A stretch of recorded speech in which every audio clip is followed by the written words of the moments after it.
Okay guys, there's a lot of people walking in on me over here, so I'm going to try to keep this tight. On Netflix, I watched Bullet to the Head. I think it's from 2012, and it is total shite. Starring Sylvester Stallone, Sung Kang, you know, the cool Asian dude from Tokyo Drift, right?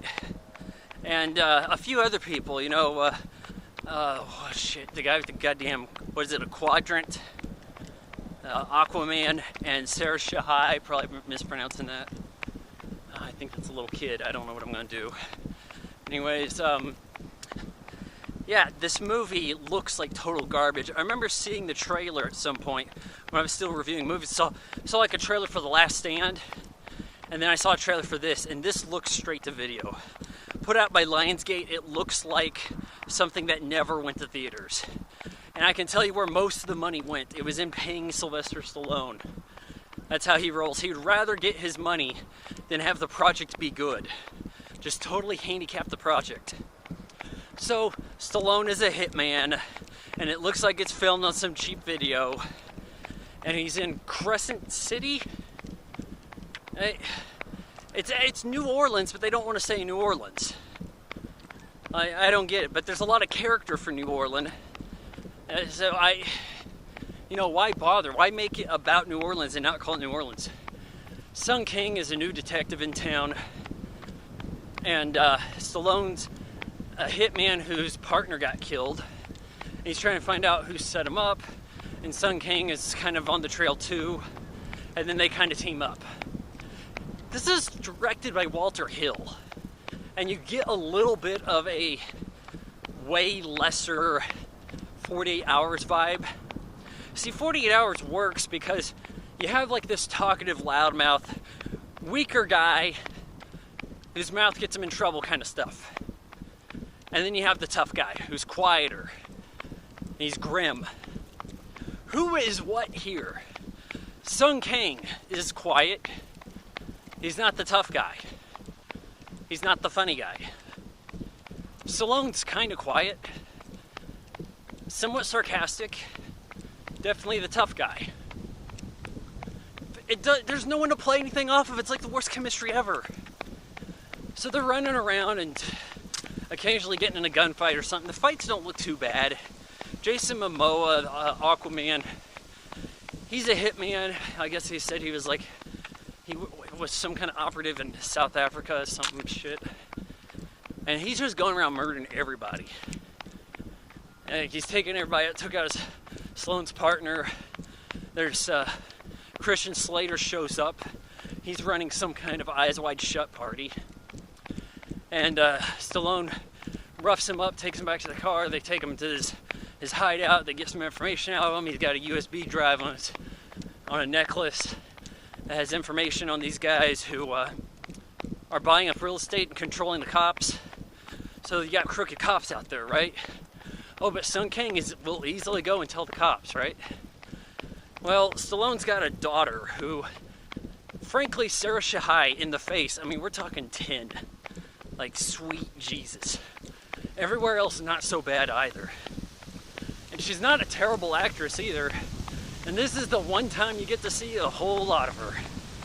So, the price of admission is almost there alone. She's covered in tattoos, though. I guess she tattoos herself and her dad. Like, it's a little creepy as you see all these tattoos on Pops, thinking that daughter put him there. What do they do, each other? She gets kidnapped so that they can get to Stallone, and he's got this plane. He's going to turn over the USB drive. You know, just something as mundane as that MacGuffin. But he's also going to kill him after he gets what he wants. So he goes over to their warehouse, turns it in. He's like, hey, you going to pay me to kill that cop too? All right, $250,000. All right, fine. All right, I'm going to go now.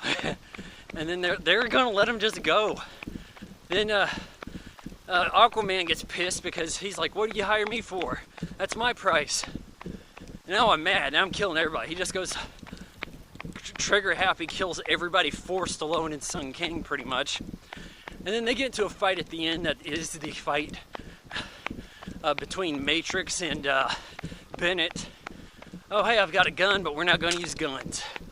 Oh look, this dilapidated building has some kind of memorial with firefighter axes on it. Oh, what are we, Vikings? Sorry, that was a terrible Stallone. I usually do better. So yeah, they pick up these axes and they start duking it out. And Stallone gets ahead. Aquaman gets ahead. And then when it looks like Aquaman's really got the edge, Sun King shoots him up.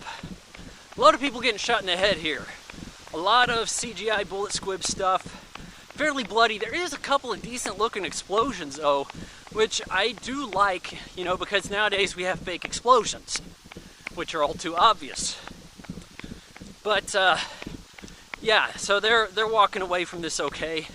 Sun King, flash forward some, he's getting real friendly with Stallone's daughter because he saw her get out of the bathtub and scared her. Way to go, Sun King. But all that personality you had that worked for you in Fast and Furious, I mean, as more of a main guy, it's just, I'm not seeing it at all. And I think this is why you don't see him in more roles, really. So, yeah, that didn't work out too good. But Stallone and him are kind of on decent terms. And so our ending little scene right there didn't even need to be. You know, what have you? I mean, I guess, hey, he shared some story that didn't rat out Stallone. Why did that need to be a thing anyways?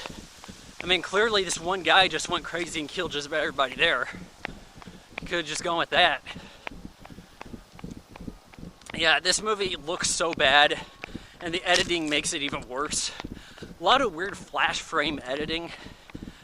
Sometimes people just kind of get a little too close to the camera, maybe, and so we lose focus even.